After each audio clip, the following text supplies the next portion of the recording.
Hi friends, പുതിയൊരു വീഡിയോയിലേക്ക് എല്ലാവർക്കും വീണ്ടും സ്വാഗതം. എല്ലാവർക്കും സുഖമാണെന്ന് വിചാരിക്കുന്നു. ഇന്ന് നമ്മൾ ഡിസ്കസ് ചെയ്യാൻ പോകുന്നത് മൈക്ക് പെർമിറ്റിനെ കുറിച്ചാണ്. നമ്മൾ പ്രോഗ്രാം നടത്തുമ്പോൾ അതിൽ മൈക്ക് ഉപയോഗിക്കുന്നുണ്ടെങ്കിൽ നിർബന്ധമായിട്ടും മൈക്ക് പെർമിറ്റ് എടുത്തിരിക്കണം. ഇല്ലെങ്കിൽ പോലീസ് ചെക്കിംഗ് ഒക്കെ വന്നു കഴിഞ്ഞാൽ അത് പ്രശ്നമാകും. അപ്പോൾ അതിന് നമുക്ക് എന്തെല്ലാം രേഖകൾ ആവശ്യമാണ് എന്നാണ് നമ്മുടെ വീഡിയോയിൽ പറയുന്നത്. ഓക്കെ, ആദ്യമായിട്ട് വേണ്ടത് ആരുടെ പേരിലാണ് രജിസ്ട്രേഷൻ ചെയ്യുന്നത് എങ്കിൽ അല്ലെങ്കിൽ അപേക്ഷിക്കുന്നത് എങ്കിൽ അവരുടെ ഒരു ആധാർ കാർഡ്, ഒരു colour photo, passport size photo, ഇതാണ് ആദ്യമായിട്ട് വേണ്ടത്. ഇത് ഉപയോഗിച്ചുകൊണ്ട് അവരെ പ്രൊഫൈൽ രജിസ്ട്രേഷൻ ചെയ്തതിന് ശേഷമാണ് നമ്മൾ അപേക്ഷ കൊടുക്കുക. അങ്ങനെ അപേക്ഷ കൊടുക്കുമ്പോൾ തന്നെ നമുക്ക് രണ്ട് രീതിയിൽ പ്രോഗ്രാമുകൾ വരാം.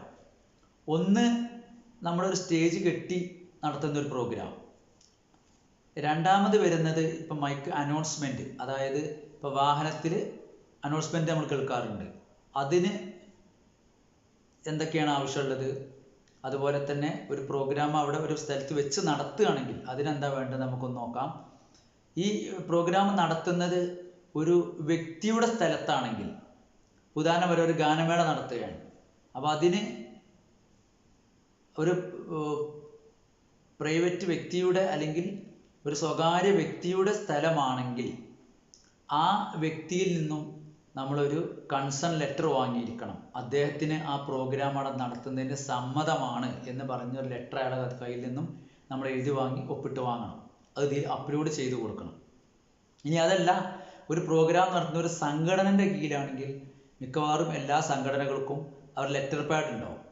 അപ്പോൾ ആ ലെറ്റർ പാഡിൽ ആ സംഘടനയുടെ ഒരു മേലധികാരി ഉണ്ടാവും, സെക്രട്ടറിയോ പ്രസിഡന്റ് ആരെങ്കിലും ആ ലെറ്റർ പാഡിലൊന്ന് ഇന്ന പ്രോഗ്രാം നടത്തുന്നുണ്ട് എന്ന് പറഞ്ഞിട്ട് ഒരു മൈക്രോസെറ്റിന് അനുമതി തരണം എന്ന് പറഞ്ഞ് ലെറ്റർ എഴുതുക. അത് നമുക്ക് ഇതിൽ അപ്ലോഡ് ചെയ്ത് കൊടുക്കാം.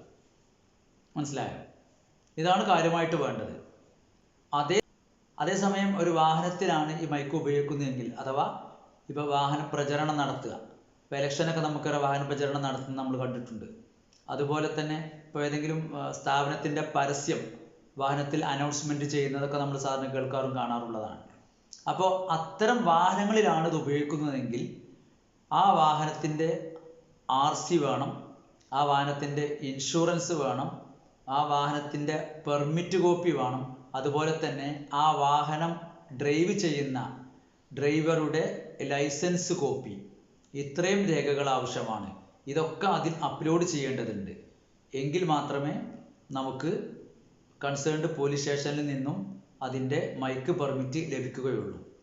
ഓക്കെ, അപ്പോൾ മൈക്ക് പെർമിറ്റിന് നമ്മൾ അപേക്ഷ കൊടുക്കുമ്പോൾ എന്തെല്ലാം രേഖകൾ ആവശ്യമാണ് എന്നുള്ളത് ഒരു ഏകദേശം ഐഡിയ നിങ്ങൾക്ക് കിട്ടിയിട്ടുണ്ടാവും. ഏതായാലും നിങ്ങൾക്ക് ഉപകാരപ്രദമായ മറ്റൊരു വീഡിയോയുമായി ഞാൻ വീണ്ടും വരും. അതുവരെ now Salam tech Vatlur signing out. Thank U.